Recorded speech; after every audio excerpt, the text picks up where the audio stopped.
We often portray this Western life as being very isolated and the pioneers as very self-reliant, but that's not really the case. You absolutely relied on your neighbors to help you do major building projects, or if you needed medicine, that maybe so-and-so has it. Public school, as we know it today, simply didn't exist. A member of the community might volunteer to teach for a 6-week period in an abandoned building, but that was about it. So the French children would have spent most of their time helping on the farm and hanging out around town. Generally, children in this era would either be engaged in farm labor or other kinds of labor tasks around. Another thing that's pretty commonly remarked on by diarists in this era is that children basically were just in the street. They were just kind of out doing whatever kids did at that time because they weren't heavily supervised. That was considered normal and safe, that you had the kids just out in the streets. That even carries on in this community into the 40s. Schools would just close at, say, noon. They would lock the kids out and they would just roam the streets for an hour and a half, and it was expected that everything would be fine. And by 40s, he means the 1940s. So in the 1850s, it was a total free-for-all. The only real restriction of the freedom of the French children would have been the demands of farm life.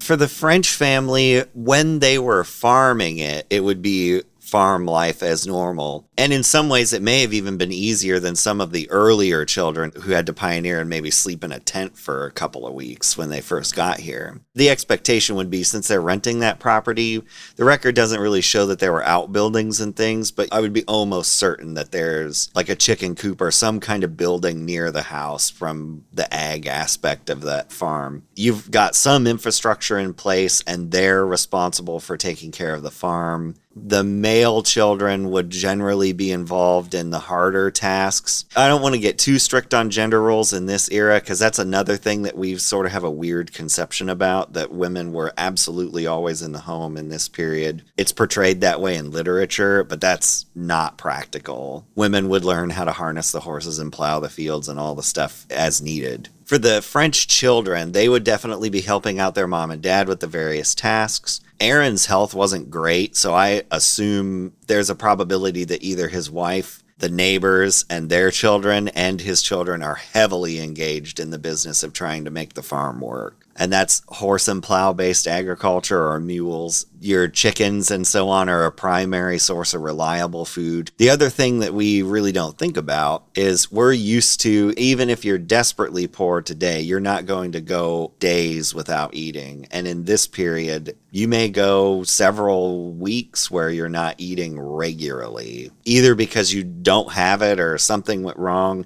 So chickens and that sort of thing are incredibly valuable because it's a pretty reliable source of protein and food. And in the French family's case, it's discussed by the bystanders. Once Aaron's health got really bad, they started taking charity from the people around them, which was normal in the period. If a family was down and out or having a hard time, the neighbors would pitch in to plow the fields or take in the harvest and make sure that things were still okay. I don't think you could rely on that arrangement in perpetuity, but since Aaron's health had gotten bad, the local people had helped him out the year prior and the year of, in 1854, to help get the harvest in and put it out and all the same. So the kids would probably be enlisted even more heavily in that than normal.